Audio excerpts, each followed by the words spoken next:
Hello and welcome to The Quest on Rajya Sabha TV. I'm Rakhi Bakshi. This show gives you a deep insight into the life, career and vision of a leading personality. The guest this time on our show is a renowned scholar, an eminent politician, a very senior member of the Congress party and very senior member also of the Rajya Sabha Parliament of India, Dr. Karan Singh. Welcome to the show, sir. And of course, let's go back to your early days, first of all. Born into a royal family to Maharaja Hari Singh and Tara Devi, what were those early years like? Well, they were rather unusual, shall we say. First of all, I was born in France by just a quirk of circumstances. I came back to India when I was 6 weeks old. And then I grew up. For the first 5 years, I was living with my mother. And then at the age of 6, my father set up a separate establishment for me in a separate building with British guardians and 2 companions and a whole set of servants and all. So for 6 years, I lived separately. What was that world like? Well, that was a world by itself. It was a self-contained world. I used to meet my mother thrice a week and my father once a week. It was an unusual childhood, shall I say. But I think that my father realized that being an only son, I'm likely to be spoiled in the court atmosphere. So he did that. And that went on for 6 years. And then at 11 plus, I went off to Doon School. And that was then wound up, that establishment. Next 4 or 5 years I was at Doon. I used to come for my holidays. Remember, this is a bifocal state. Yeah. It is Jammu and Kashmir. Yeah. So in the summer holidays we used to come to Srinagar and the winter holidays to Jammu. And then I developed and things moved very fast. So you went to Doon School, so a school where there were other people, other boys, and there Lots of other people. And you came here to again sort of an area which was more confined and more strict in its regimen maybe. So how was it like? How did you You mean how was Doon like, or how was that How was like? the balance like, I would say? Well, I disliked my early terms at Doon, let me tell you, because I had come from a somewhat protected background. That's exactly what I was The food was unedible. Apart from other things, it was during the Great War, so there was rationing. Food was inedible. And it was tough, you know, because I was, I have to look after myself. But I learned a great deal. Had I not gone to Doon, I would not have been able to make the transition to democracy. That I'm certain of. Had I gone to one of the so-called princely schools. Unlike many other normal children, your childhood was different and unique. Also, there is a deep sense of history which was there around you. There was a sense of history. I remember my father going in boat processions and Dasera, big huge Dasera parades and all. And then that suddenly disappeared. In fact, a darbar was on when the raiders went to Mahura, the powerhouse, and the light suddenly went off in October of 1947.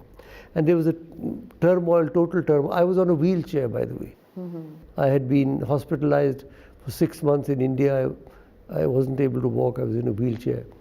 Then we came down to Jammu. One day Sardar Patel came and said, look, this boy has been on the chair for 6 months. If you do not send him abroad for treatment, he'll spend the rest of his life on a chair.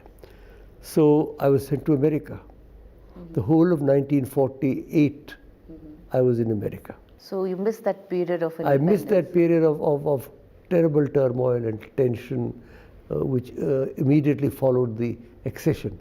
Because there was the tribal invasion, then there was the deep antagonism between my father and Sheikh Abdullah, and the whole thing was extremely difficult.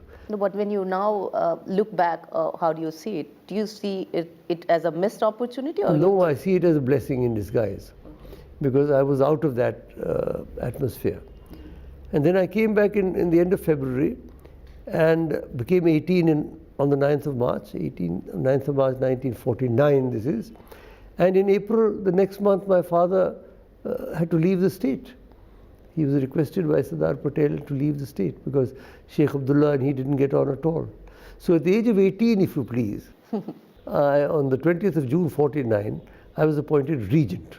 So among many other unique elements in your life, I would say here it was a young regent at the age of 18. How was that like again? That was very, very exciting and very strange and somewhat overwhelming, but I held my own.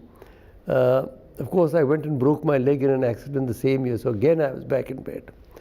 Then at the age of 19, I got married. Yeah, that's again. My wife was 13 and I was 19. I'm afraid we broke the law, although it wasn't applicable to J&K. And then we grew up together at the age of 21. I was elected Sadr-e Riyasat, which was the new democratic form for the governor, elected by the State Assembly.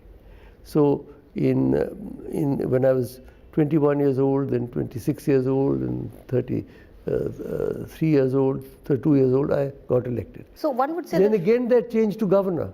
So for 18 years I was head of state, first as regent, then as Sadr-e Riyasat. then governor. So at those early days and at an early age when you held such responsibilities, do you think it made you much more mature as compared to others at rather relatively early age? Maybe I can't judge myself, but I do think that it placed certain responsibilities upon me. I was studying, by the way, all the time. Yeah, When I went there as regent, I was an undergraduate. yeah, I graduated from the J&K University, of which I was chancellor. yeah, that's what. That's a unique thing.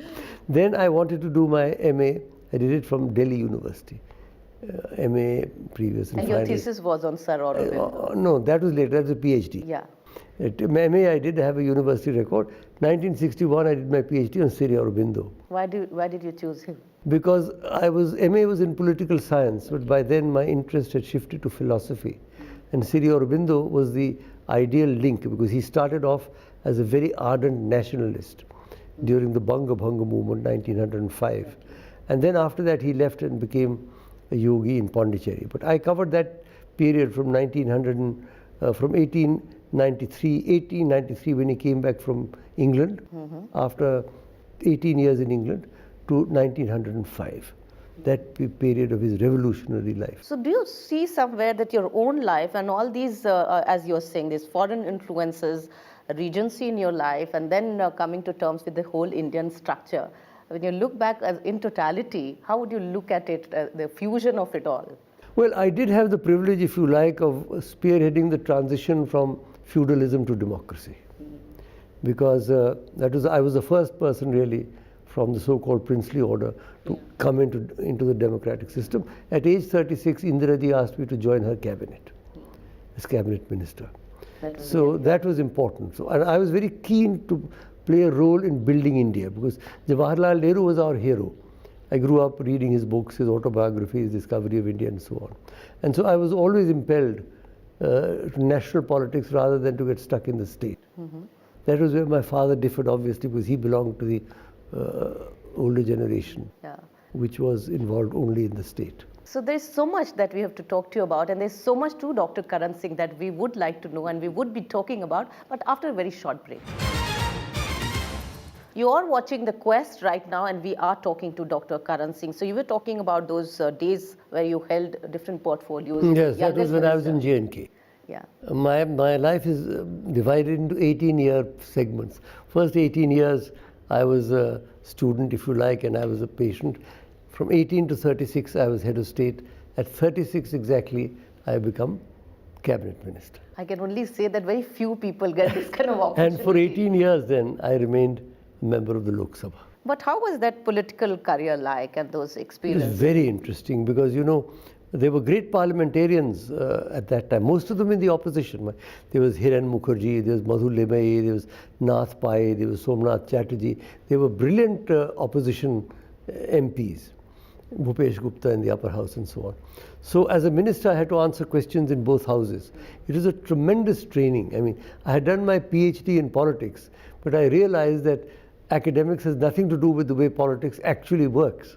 But this was a platform where you saw it all This was a platform where I saw it all happening and made some contribution, I think. We are talking about all this at a time when you see Parliament and its problems of functioning and all this shouting and sometimes also, sadly, personal attacks which go on. How do you feel at this time? I feel very distressed, in fact. As chairman of the Ethics Committee of the Rajya Sabha, we came out with a code of conduct. And the first item there is not to do anything that brings down the prestige of Parliament. And these disruptions and these shoutings and all do exactly that. They bring down the prestige and credibility of the whole democratic system. But when I was there first in the Lok Sabha for 4 terms, 18 years, we never had any such thing. We had bitter opposition speeches, brilliant speeches, but never any direct action, you know, never any going into the well. Why do you think all it has changed? I mean, we see a certain, of course, degradation, as you are also saying, little sad, but how would you look at those times when the opposition would also try and discuss things, get into... You see, that is the whole point. The opposition should discuss and should haul the government over the coals if it can and make all its points. Now, when the opposition disrupts the House, they don't realize, but they are in a way doing a favor to the government because we don't have to answer any question.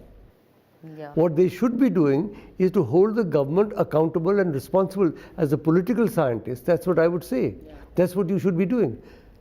But if you shout and go into the well of the House gets adjourned, there you are. The government doesn't have to give any reply. And so, since you're head of the ethics committee here also, do you see a certain pattern now in the way parliamentarians now behave, and all kinds of things come up, sometimes it is not good? So would you see some kind of a pattern in terms of this? There is a pattern, I think.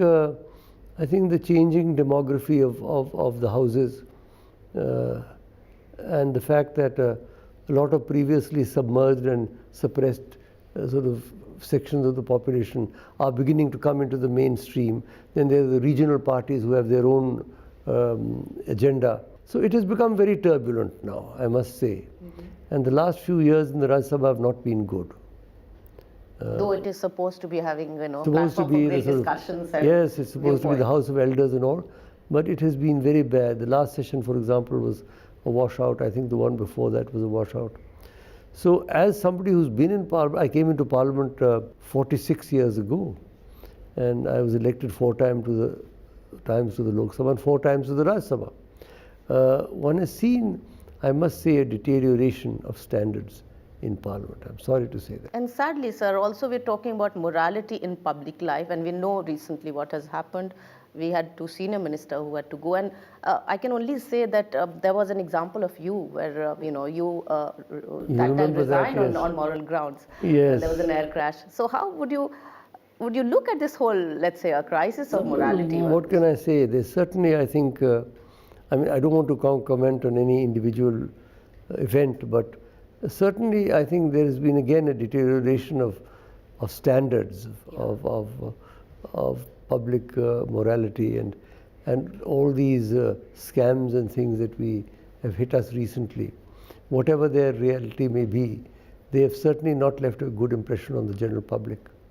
So But what would you say that being in public life, what would you suggest as a formula or the standard that you're talking about? Well, the standard is clear, but the question is how do you achieve that standard? And I think really the onus is on the political parties to see that their members do not behave in such a manner that brings Parliament into disrepute. Basically, because everybody is under the whip, everybody is under the control after that act was passed, nobody can defy their party. And therefore, it is the responsibility of the political parties to ensure that their people do not misbehave. Yeah. What more can I say? And talking about corruption largely in society, again this IPL match fixing going on. I mean, as a philosopher also, which you are an intellectual, how do you look at this whole society which is going maybe a period of churning? Or there is definitely a period of churning, and there is definitely a degradation of values. You see, the value system that was imparted in the freedom movement. Mahatma Gandhi, for example, as you know, lived by the very highest values. Jawaharlal Nehru was our first Prime Minister for 17 years. There was a certain value system and there was a certain modicum of morality that was always there. That seems to have been breached now. So, once you start falling, there's no real end to the thing. And therefore, I think what we need really is a new cultural revolution in India. A cultural revolution not of the Maoist type, not violent type, but a psychological, a philosophical, a spiritual cultural revolution in India is required. Since you're talking about the cultural revolution, I would also talk about diplomacy, which again you're heading the foreign affairs cell of the Congress party, and talking about our neighbors, whether it's Pakistan or now China. Let's come to Pakistan first. Do you really see this recent election which has happened some kind of a hope in terms of the way it has? I look at it as a positive event, yes. Because Nawaz Sharif has come back after 16 years and several of them spent in exile. And I think he's come back a maturer and a wiser man. And I think objectively also the circumstances are such that it is clearly in Pakistan's interests to have good relations with India. You And see it is in hope? our interest. I see hope. I see hope. I mean, I'm not over-optimistic. I'm not ecstatic about the change. But the fact that for the first time you had a democratic transition in Pakistan. And what about China, the Chinese premier? China is I met him. He's a very pleasant person, I must say, unlike the earlier leaders who were rather stiff and formal. He talks easily and laughs easily, and that is as far as personality is concerned. But every nation has their own interests, their core interests, like India has. And when the core interests clash, then one has got to be careful.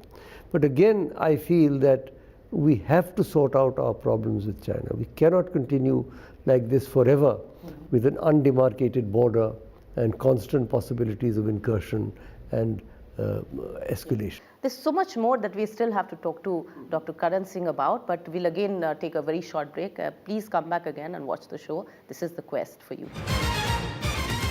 Hello, you are watching The Quest, and we are back again and talking to Dr. Karan Singh. We were talking about China, sir. So how do you see the road ahead now? This is an important It's a neighbor. difficult road. It's a difficult road with most of our neighbors, with Pakistan, with China particularly, with Sri Lanka, with Nepal. But we live in a turbulent locality in this part of the world. And we've got to be prepared to meet the challenges. We have a special responsibility in SAARC, being the predominant country. And we've got to improve our relations with all of these countries without allowing our core national interests to be adversely affected. Now, that's a great challenge, a challenge which our diplomats and our government has to face. But I think we must be prepared to face it. I think that we tend to get, if not we, I mean, some of the channels tend to get hysterical at the slightest problem. You know, they almost declare war on Pakistan. Why aren't you attacking there? What are you doing here? Kya kar rahe ho? Nalayak ho, kamzor ho, darpok. You see, that is not really a mature way of looking at things. You can have criticism, but this sort of atmosphere that is built up, almost of hysteria and passion, this is not good, because it also then cabins and confines the government. When public opinion is aflame, even if the government wants to make some conciliatory gestures or wants to come to some agreement.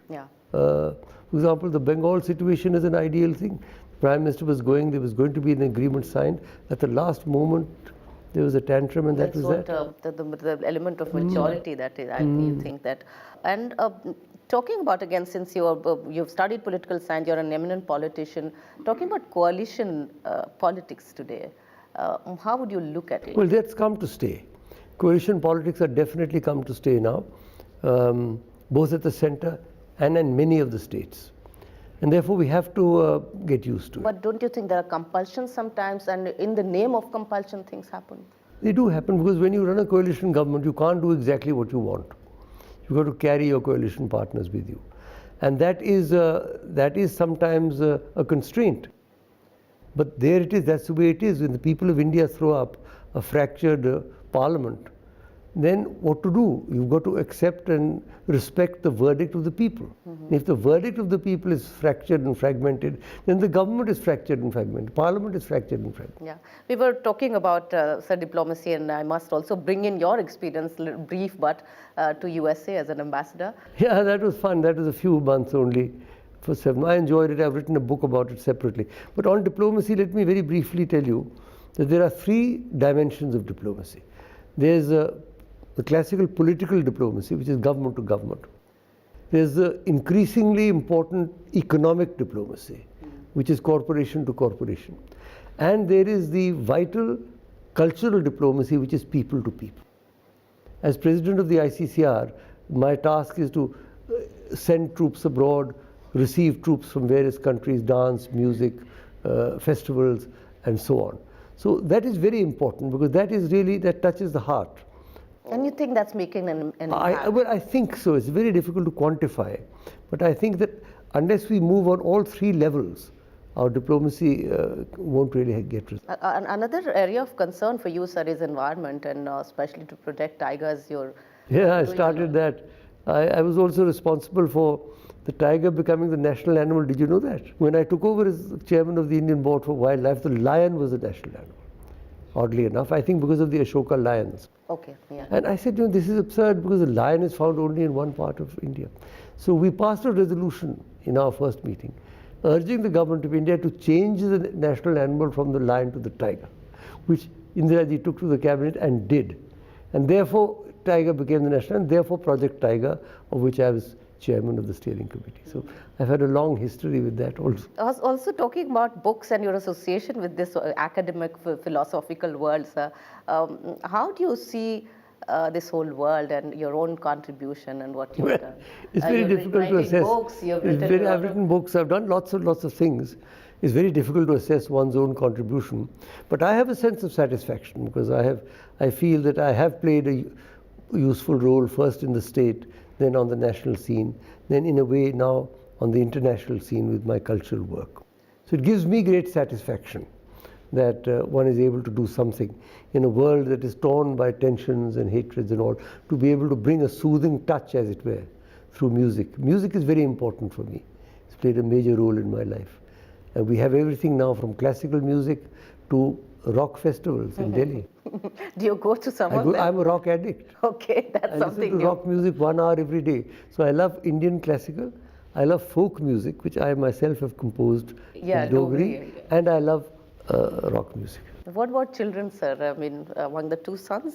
3 children, 2 sons, a daughter, and 6 grandchildren. And by God's grace, they're all growing up and doing well. So what is the road ahead for Dr. Karan Singh now? And well, my basic thing is a spiritual quest, of which we haven't spoken. You will have to have a separate interview with me about that. In fact, there's so much to your body of work that we need I cannot cover it on this. But the inner quest, I think, is very important. And as long as I can continue to render some public service, I will do so. But meanwhile, I've got to continue to grow inwardly if possible. Are you writing something even now? Not really. I'm speaking more than writing now, because writing needs a certain amount of spare time. I find myself busier and busier, you know. I have the ICCR, I have the Nehru Memorial Museum and Library, I have the Orwell Foundation. All sorts of things. You're chairman and chairpersons of... And so I really don't get time to sit back and write, but I do speak a lot, and many of my speeches become articles later. So what is your message to the India today? My message is to keep the faith, to the young people particularly. Despite all the corruption and all the nonsense we see around us and all the negativities, we've got to keep faith in our culture and in our country and in ourselves. Because if we lose faith, then everything is lost. So if I at 82 can be positive and optimistic. But the young people don't have that patience. Young people don't have that patience, but they've got to learn that their inner fire should not be quenched. It should always be burning. Thank you so much, Dr. Karan Singh, for talking to us and sharing with us all those lovely experiences. And that was Dr. Karan Singh for you. And as I said earlier during the interview, there's so much that one wants to talk to him about. But in a short span of time, this is what we brought to you. And thanks for watching the show. Namaskar.